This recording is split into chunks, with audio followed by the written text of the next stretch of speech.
Okay, isang mapagpalang araw ulit sa ating lahat, mga kapatid.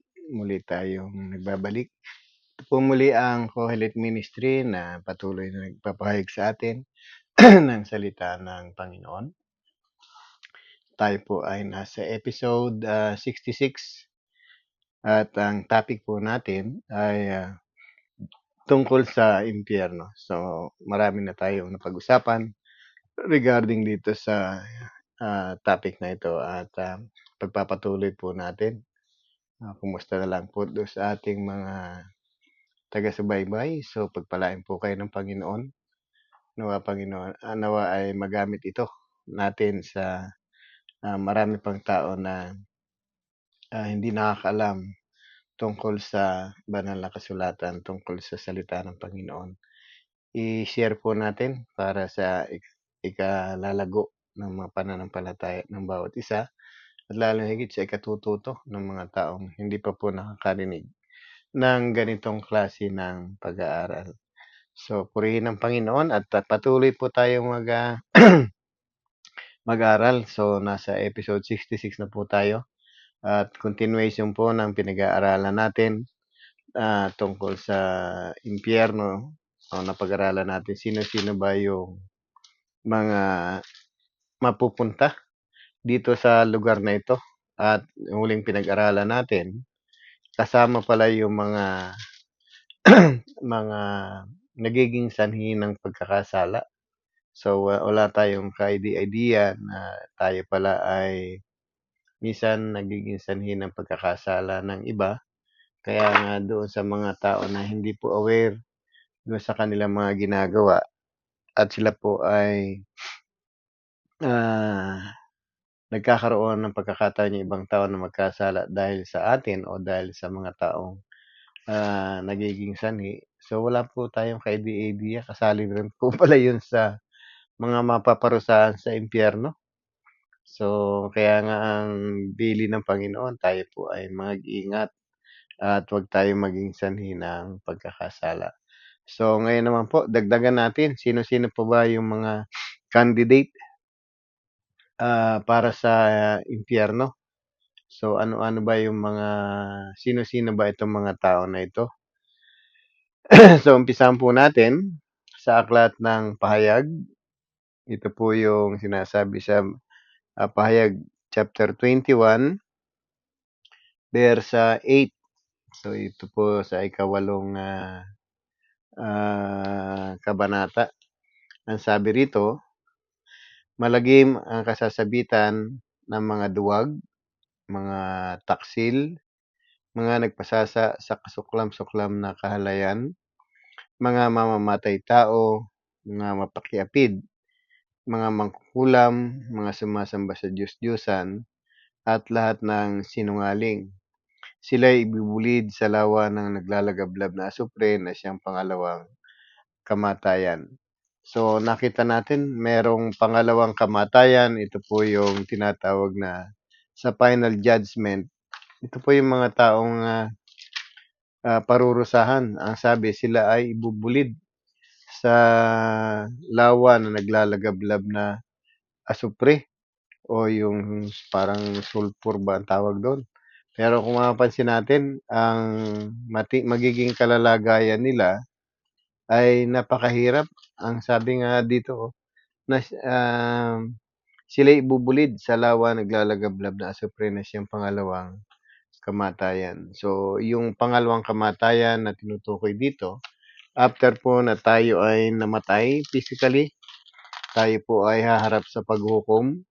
At sa paghukom na yon, papatayin tayo spiritually. Kaya nga hindi maganda yung sitwasyon ng mga taong pupunta sa lugar na ito.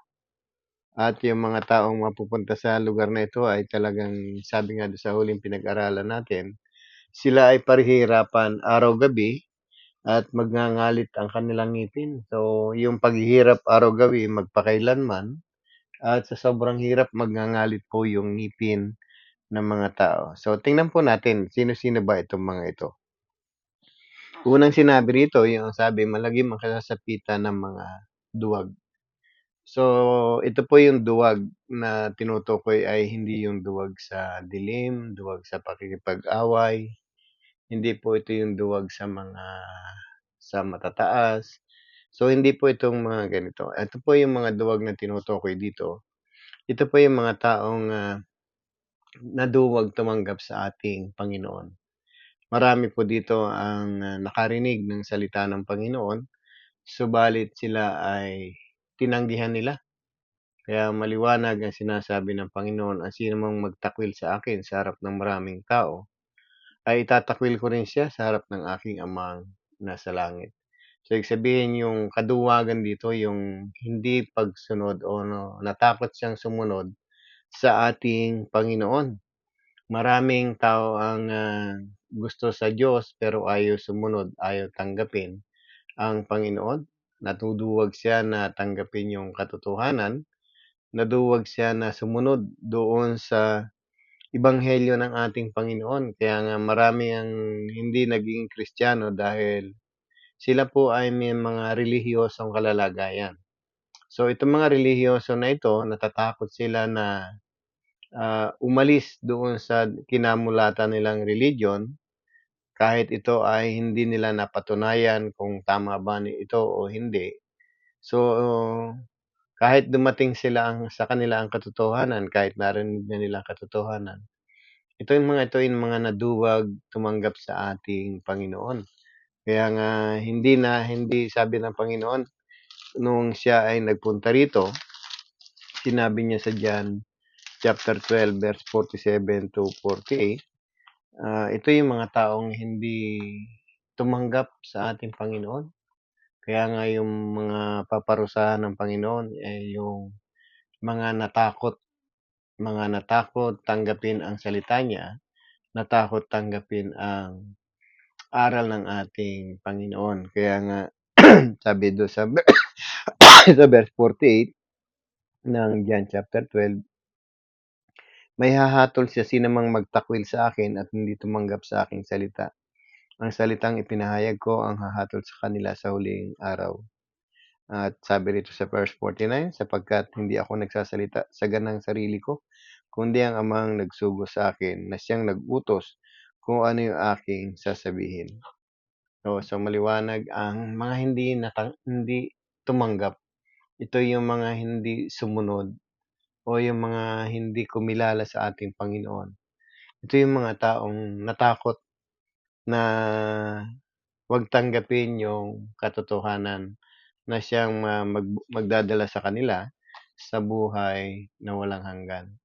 So marami ang hanggang ngayon ay takot pa rin tanggapin yung katotohanan, takot tanggapin ang Panginoon dahil akala nila pag sila ay nawala sa isang relihiyon, sila ay parurusahan. Pero ang totoo, minsan ang relihiyon natin kinabibilangan ang siyang magiging dahilan pala para hindi natin makilala ang Diyos at hindi natin masunod yung ebanghelyo ng ating Panginoon.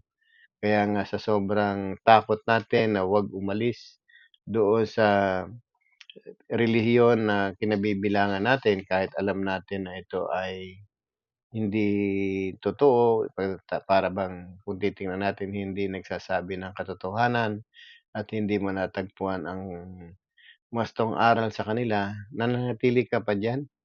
So, ang mga tao ay nagiging bahagi ng isang relihiyon kahit hindi nila alam kung ano yung totoong ibig sabihin ng salita ng Panginoon. Kaya nga marami sa atin ang nagiging biktima ng mga relihiyon na ito at dahil sa kanilang pagiging relihiyoso, hindi nila natatanggap yung salita ng Panginoon at natatakot sila na sumunod sa ating Panginoon.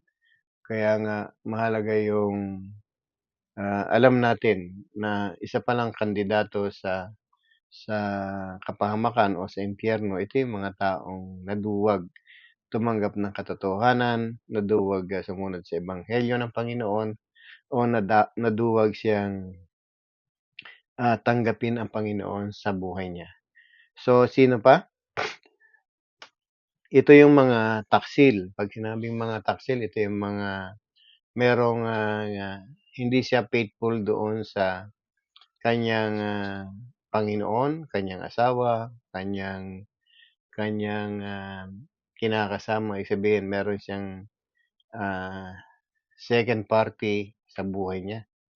Parang sa atin, kung bakit taksil ang tinuturo ng Panginoon dito, ano ba yung kanino ba ito tayo dapat malaman natin na kanino tayo nagtaksil. So, tandaan natin, ang Diyos ang lumikha sa atin, ang Diyos ang nagbigay ng lahat ng bagay sa atin. Ang Diyos din ang siyang, nagbibigay ng buhay sa atin. Anumang meron tayo, anuman ang narating natin sa buhay, ang Diyos ang siyang, patuloy na nagpo-provide nito sa atin, lalo higit yung mga pangailangan natin. Subalit sa kabila ng lahat, after na tayo ay binigyan ng buhay ng Diyos, nilikhang kalarawan niya, pinagpala niya, so nag-provide siya ng lahat ng pangailangan natin. Tayo ngayon ay naglilingkod, hindi sa Kanya. So tayo ay naglilingkod sa sanlibutan o sa Diyos-Diyosan o kung kanino man.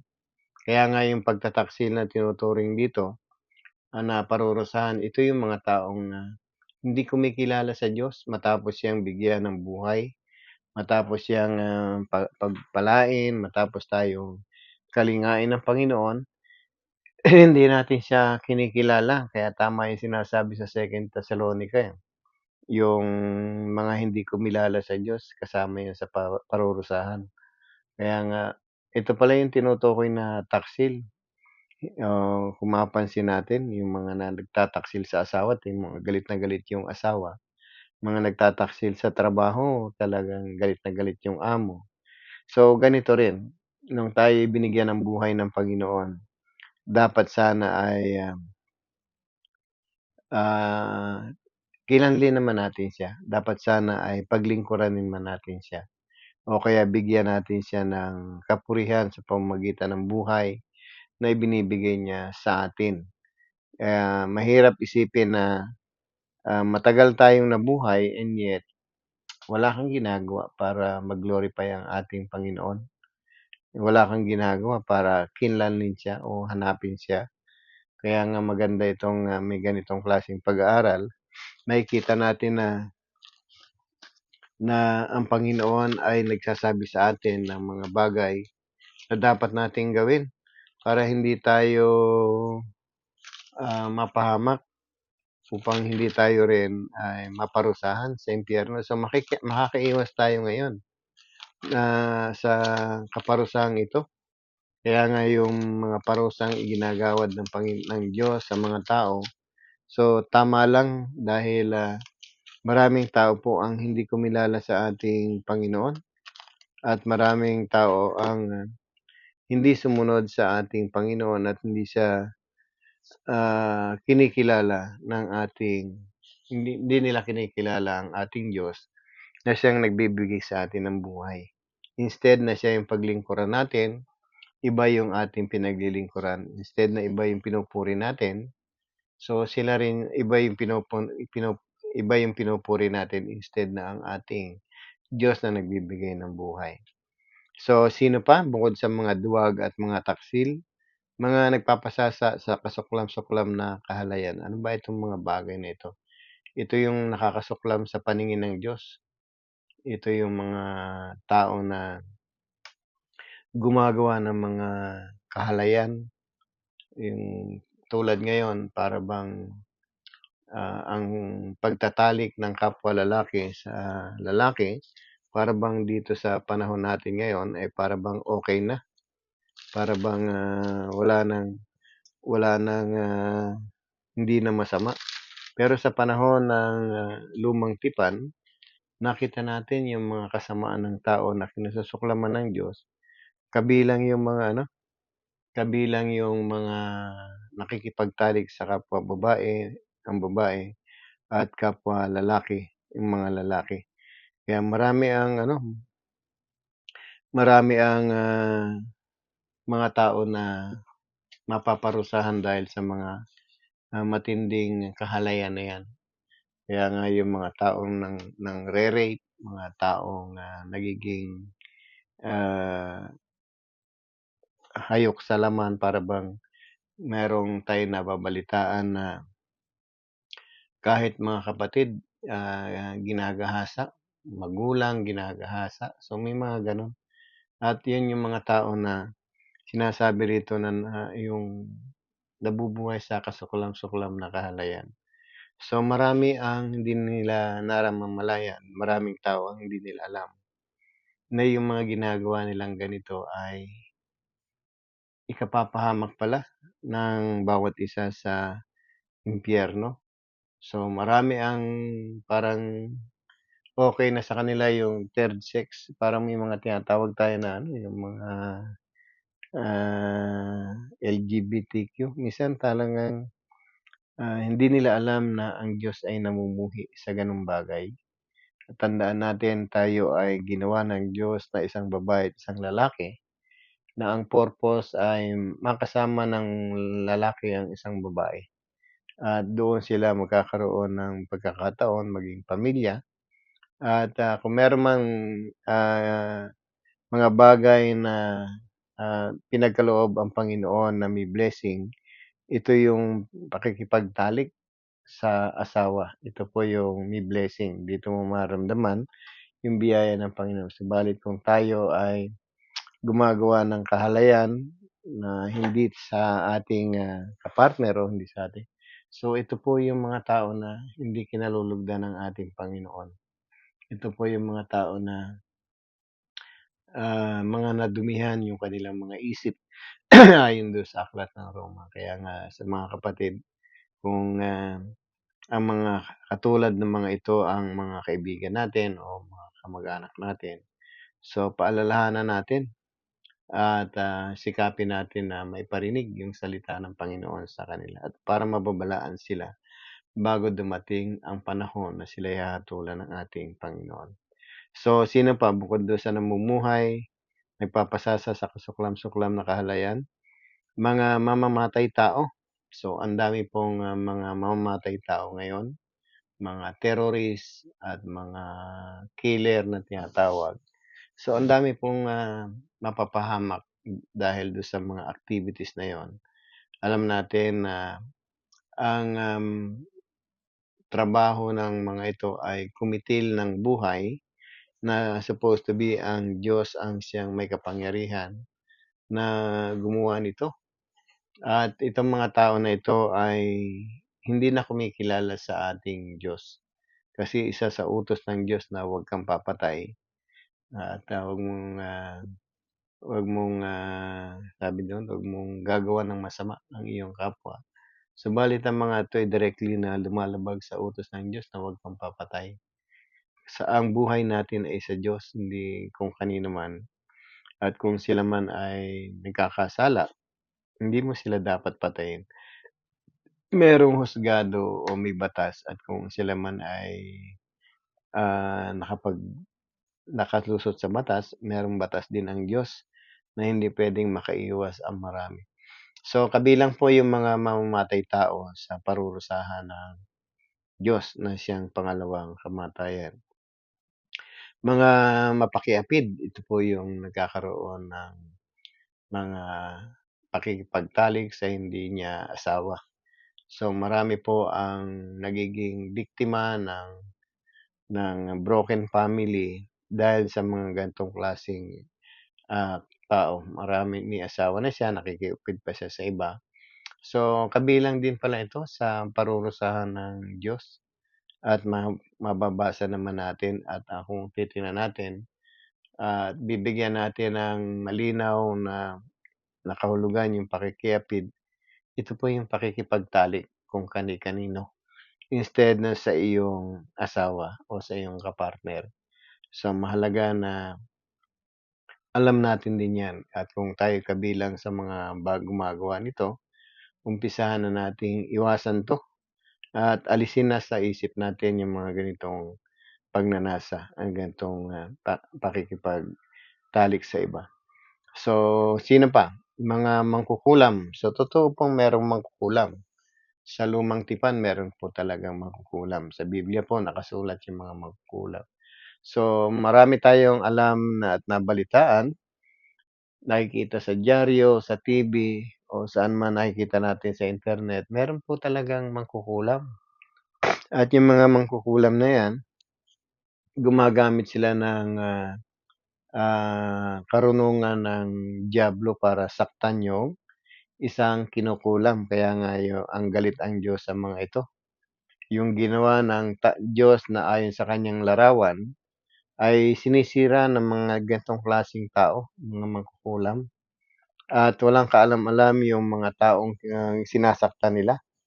At ang matindi rito, itong mga mangkukulam na ito, kilala sila ng Diyos. Kaya nga 'pag nga yung mga tao ay kinukulam ng Diyos, kinukulam ng mga, mangkukulam, nagagalit po ang Diyos doon sa mga gano'ng klaseng, gumagawa ng katampalasanan sa mga kapwa natin. At totoong may mangkukulam, mga kapatid, kaya nga kung tayo ay may kilala na naging biktima niyan, so titingnan natin ang napahihirapan ay yung may-ari ng katawan na kinukulam. So kasama yung mga mangkukulam sa mga parurusahan ng Diyos. At sino pa? Yung mga sumasamba sa Diyos-Diyosan. So sa panahon natin ngayon, ang dami pong gumagawa ng sarili nilang Diyos. Nagke-create sila ng, mga kahoy, ng mga tawag dito, ng mga, ah, rebulto, at minsan gumagawa pa sila ng mga, ah, yung picture na magaganda para sambahin. So 'pag sinabing sumasamba sa Diyos-Diyosan, ito po yung gumagawa ng ibang Diyos maliban sa Diyos na lumikha sa kanila. Kung meron silang sinasamba, dapat ito yung totoong Diyos o yung tunay na Diyos na siyang, nagbibigay ng buhay sa kanila. At kung hindi nila kilala ang Diyos, so sabi nga, dapat na mag-aral sila ng banal na kasulatan para malaman nila kung sino ang tunay na Diyos at kung papaano ba, magkaroon ng pagkakilala ang isang tao sa Diyos. Kasi nga 'pag ang Biblia nagsabi, ang mga walang kuwentang tao yung mga sumasamba sa Diyos-Diyosan. 'Pag sinabing walang kuwenta, ito po yung tiyak na, ah, ikapapahamak ng mga tao 'pag nawalan tayo ng kuwenta sa harap ng Panginoon. At ang sabi nga do'n sa isang parabola ng ating Panginoon, kung ang asin ay wala ng alat, ibig sabihin wala na itong silbi at tatapak-tapakan na lang. So, isa po itong talinhaga ng Panginoon sa mga Kristiyano na sabi, tayo yung asin at ilaw ng sanlibutan ito. Ngunit kung ang asin ang sabi wala ng alat, ano pa ang magiging, ah, kabuluhan nito? So, wala ng kabuluhan. So, yung mga tao na sumasamba sa Diyos-Diyosan at ang gumagawa ng mga rebulto ay pawang walang mga kabuluhan sa harap ng Panginoon. Kaya nga once na ikaw ay sumasamba sa rebulto o Diyos-Diyosan, ang sabi ikaw ay itatapon doon sa naglalagablab na asupre na siyang pangalawang kamatayan. Ang rebulto ay alam natin kung ano 'yan. Ito yung mga nakikita natin minsan sa mga simbahan pa naman. Kaya nakakalungkot isipin, bakit ang mga ibang grupo na merong mga rebulto ay hindi nila 'yan inaalis? Ano yung purpose nila sa tao? Kasi kung merong rebulto diyan, sa ayaw at sa gusto, sasambahin yan ng mga tao kasi nasa loob yan ng simbahan o nasa perimeter ng simbahan. Kaya nga sa atin ang dapat sana yung tagapanguna ng simbahan ang number one nagbabawal sa atin na 'wag tayong sumamba sa Diyos-Diyosan. Kung talagang ang nagli sa atin o nangunguna sa simbahan ay may intensyon na hindi tayo parusahan, na 'wag tayong mapunta sa impyerno. At kung titingnan natin, ang mga rebulto ay nandiyan 'yan sa lugar nila at minsan nasa mga bahay-bahay pa natin. Kaya nga maraming parurusahan na walang kamalay-malay dahil alam nila na yung ginagawa nila ay tama. Pero sa paningin ng Diyos, ayaw na ayaw niya na magkakaroon tayo ng pagsamba sa rebulto. At yung mga tao na sumasamba rito, mga biktima lang actually. Pero ang sana bilang tagapanguna ng isang simbahan, hindi natin dapat ito, ah, hindi dapat natin ipinaluluhod o pinasasamba ito sa mga tao. Sa Exodus pa lang, sinabi na rito, sabi ng Panginoon sa Exodus 20, ah, ah, ito ang sinabi ng Diyos. Ako si Yahweh ang inyong Diyos na naglabas sa inyo sa Ehipto na humangon sa inyo sa pagkaalipin. Huwag kayong magkakaroon ng ibang Diyos maliban sa akin. Huwag kayong magkakaroon ng Diyos-Diyosan o kaya'y larawan o liburto na anumang nilikha mula sa himpapawid, sa lupa o nasa tubig. Huwag kayong yuyukod at maglilingkod sa alinmang Diyos-Diyosang yan sapagkat ako si Yahweh ay mapanibuguin. Parurusahan ko ang lahat ng ayaw sa akin, pati na ang kanilang mga anak hanggang sa ikapat na salit-saling lahi. So, sa lumang tipan pa lang, ayaw na ng Diyos na tayo ay sumamba sa Diyos-Diyosan. Ang nagtataka lang tayo, bakit yung tagapanguna natin ay patuloy na ipinatutupad ang pagsamba sa Diyos-Diyosan. Hindi natin pwedeng sabihin na ginugunita lang natin yung image ng tao na yun. Hindi natin pwedeng sabihin yan. Ang sabi, huwag kayong gagawa ng anumang larawan o inanyuan o ribulto o inanyuan mula sa langit, sa lupa at sa tubig. So, ang pag sinabing wag, talagang hindi pwede. Kaya nga kung tayo ay sasamba sa Diyos-Diyosan at i-insist natin ang patuloy na pagsamba sa Diyos-Diyosan, para bang sinasabi mo na gusto kong maitapon doon sa impyerno.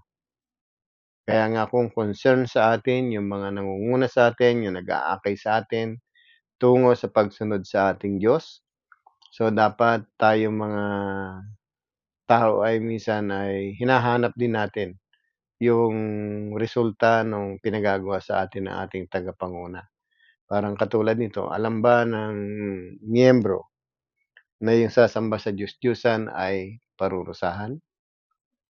O pag hindi nila alam yan, ibig sabihin hindi sila nagbubuklat ng Biblia o ibig sabihin hindi nila sinasabi sa loob ng simbahan na bawal. Kaya nga mahirap isipin na kinikilala natin yung isang tagapanguna sa atin and yet tayo naman ay hindi rin nagsisikap na hanapin yung katotohanan. Kaya nga sa ganitong klase ng pagtuturo, tayo po ay hindi naninira ng ating kapwa. Ang ginagawa po natin, itinuturo natin yung mga nakasulat sa Biblia para makaiwas po ang mga tao doon sa kaparusahang naghihintay sa kanila kung sila ay patuloy na sasamba sa Diyos-Diyosan. So, mga kapatid, ito po ay isang eye-opener sa atin. Kung ang tagapanguna natin ay hindi tayo pinagbabawalan sumamba sa Diyos-Diyosan, ibig sabihin gusto nila kayong mapahamak. At hindi lamang yung sumasamba sa Diyos-Diyosan, ang sabi, ang lahat ng sinungaling. So, maraming taong sinungaling at ang kabilang tayong lahat dito sa bagay na ito. Kaya nga after na tayo nakakilala sa Panginoon, kung alam mo ang pagsisinungaling ay nakapagdadala sa kaparusahang walang hanggan, so marami na po ang nagsitigil na magsinungaling. At gradually talagang natatanggal naman natin 'to, kaya nating iwasan ang magsinungaling. Kaya nga anumang klaseng pagsisinungaling ang ginagawa natin, kabilang itong sa mga taong parurusahan ng Panginoon. Bibigyan ko kayo lang ng isang simpleng question lang. 'Pag sinabi nating mahal mo ba ang Diyos, halos lahat ng tao ang sumasagot ay oo o yes. 'Yun yung isang tanong na minsan marami pong nagsisinungaling sa sagot nila. Kasi ang 'pag sinabi nating mahal natin ang Diyos, ang pangalawang tanong diyan, sumusunod ka ba sa kaniyang mga utos? At yung mga utos ng Panginoon, kapag hindi mo ginawa at sinagot mo na mahal mo ang Diyos, tayo ay nagsisinungaling. Maliwanag ang sinabi ng Panginoon sa John 14:15, "Kung mahal niyo ako, susundin niyo ang aking mga utos." So, yung maraming tao ngayon ang nagsisinungaling lalo higit sa pagmamahal sa ating Panginoon. At yung mga tao na yan, yung mga sinungaling, ang sabi, kabilang sila, ang sabi, sila ibubulid sa lawa na naglalagab na asupre na siyang pangalawang kamatayan. So nakita natin mga kapatid, kung kayo ba ay duwag, so dapat maging matapang kayo. Kayo ba ay mga taksil, dapat huwag na tayong magtaksil. Paglingkuran natin ang Diyos na nagbibigay sa atin ng buhay. Tayo ba ay namumuhay sa kahalayan? So i-stop natin ito. Tayo ba ay mamamatay tao, nakikiapid o mangkukulam? Sumasamba sa Diyos-Diyosan at lang sinungaling? So itigil po natin ang lahat ng ito para hindi tayo maparusahan doon sa naglalagablab na apoy na at asupre na siyang pangalawang kamatayan natin. So mga kapatid, ito isang ah, ah, payong kapatid sa ating lahat.